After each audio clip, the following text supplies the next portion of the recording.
रुड़की की civil line कोतवाली क्षेत्र के बेलड़ी गांव में दो पक्षों में विवाद हो गया है, जिसमें दोनों पक्षों के लोगों को चोटें आई हैं। आपको बता दें कि एक पक्ष के राष्ट्रीय बजरंग दल के नेता उमेश प्रधान ने आरोप लगाते हुए कहा कि उनको कुछ लोगों के द्वारा गोतस्करी करने की सूचना मिली थी, जिसके बाद वो उन लोगों के पास पहुंचे और गोतस्करी का विरोध करते हुए उन्हें समझाने लगे। देखिए हमारी खास खबर। वहीं दूसरी ओर दूसरे पक्ष के लोगों ने उमेश प्रधान पर ही आरोप लगाते हुए कहा कि वो खुद इनकी गाड़ी चलाता है और ये अपनी गाड़ी में गायों की सप्लाई का काम करते थे। जब उसे पता चला कि इन गायों को कसाई के यहाँ बेचा जाता है तो उसने काम करने के लिए इनकार कर दिया, जिसके बाद उन्होंने उसे गांव के बाहर बुलाया और गाड़ी चलाने के लिए बोला। जब उसने गाड़ी ले जाने को मना किया तो उसने उस पर और उसके भाई पर कुल्हाड़ी से हमला कर दिया, जिसके बाद दोनों पक्षों ने कोतवाली में तहरीर देकर अपना मेडिकल करवाया।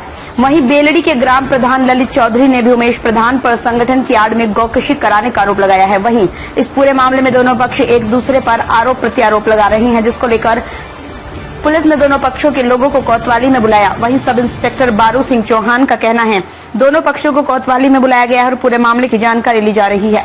टेम्पो को लेकर दोनों में विवाद जताया जा रहा है। दोनों के झगड़े में एक बड़ी घटना भी घट सकती थी। जो भी दोषी होगा उसके खिलाफ कार्रवाई की जाएगी। बेलड़ी गांव का रहने वाला हूं। पापा जी का नाम मेरे रमेश जी और उमेश प्रधान चौधरी जो यहाँ के आदर्श नगर के रहने वाले हैं, रुड़की आदर्श नगर के।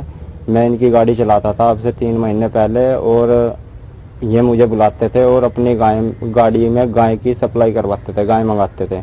तो अब से 1 महीना पहले इनकी एक गाड़ी पकड़ गई थी। उससे मुझे पता चला कि इनकी गाड़ी में गाय जो आती है कसाईयों के यहाँ पे जाती है वो, इसलिए मैंने इन्हें मना कर दिया। मना करने के बाद मुझे इन्होंने कहा कि तुम मेरी गाड़ी का 1-2 चक्कर ले आओ। मैंने मना किया जी। तो मना करने के बाद इन्होंने मेरे पास फोन किया, कहने लगे मुझे तुमसे मिलना है, तुम मुझसे मिलने के लिए रुड़की आ सकते हो। मैंने मना कर दिया जी, मगर जी मैं नहीं आ सकता।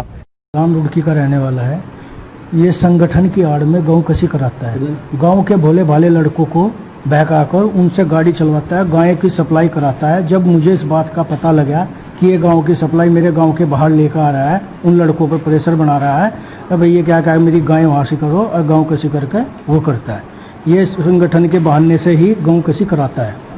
आपको कैसे? मेरे गांव से फोन आया, मेरे बाहर जिनके साथ मारपीट किया है उन्हें कह रहे कि हमारे साथ मारपीट कर रहा है या तो मेरी गायें लेके जाओ और वहाँ पे छोड़ना है। जो इसके ऊपर कोई अब तक कोतवाल साहब को भी और हमारे जो दरोगा जी है उन्हें भी सूचित किया गया था पहले। और इसकी एक गाड़ी हरिद्वार में अमरजीत दरोगा जी कोतवाल साहब है, उन्होंने सीज की। आज समय से सूचना मिल रही थी कि कुछ लोग गो तस्करी करवा रहे हैं यहाँ पे। तो उस सूचना के आधार पे मैंने वो लड़के गो तस्करी वगैरह कर रहे हैं, मैं उनसे बात करने के लिए गया था। तो मैंने उनको ये बोला कि भाई हमारे हरिद्वार जिले में गो तस्करी नहीं होनी चाहिए। तो उसके बाद में पहले वो 2 थे, फिर 3, 4, 5 वो इकट्ठे होकर भीड़ इकट्ठी होती गई और उन्होंने फिर जो है हमला कर दिया। कौन लोग थे वे? कुछ वो एक तो ललित प्रधान है बेलड़ी का और एक क्या नाम राहुल राणा और उसका भाई, ये 3 थे। और फिर भीड़ उकसाने वाले भी वही थे, उन्होंने वो सब ये लोग गो तस्करी करते हैं। हाँ जी, ये गो तस्करी करते हैं। 2 लड़के इन्होंने जेल में भी हैं, हमने भी जेल में भी करवाए हैं 2 लड़के। पहले ये है कि उमेश प्रधान है, ये आदर्श नगर में रहता है। इसने अपनी एक गाड़ी छोटा हाथी किसी को चलाने के लिए गाँव में दे रखा था और वो उसको मिसयूज कर रहा था। उसने गाय धोना, भैंसे धोना, इस प्रकार का काम कर रहा था, जो हरिद्वार कोतवाली नगर में पकड़ा गया और उसमें वो जेल भी चले गए लड़के जो चला रहे थे। उसी टेम्पो को लेकर जो है ललित प्रधान जो काफी शंकरपुरी के बेलड़ी के प्रधान है, बेलड़ी के। तो अभी तक की खबरों में बस इतना ही। बाकी की खबरों के लिए बने रहिए A1 न्यूज के साथ। नमस्कार।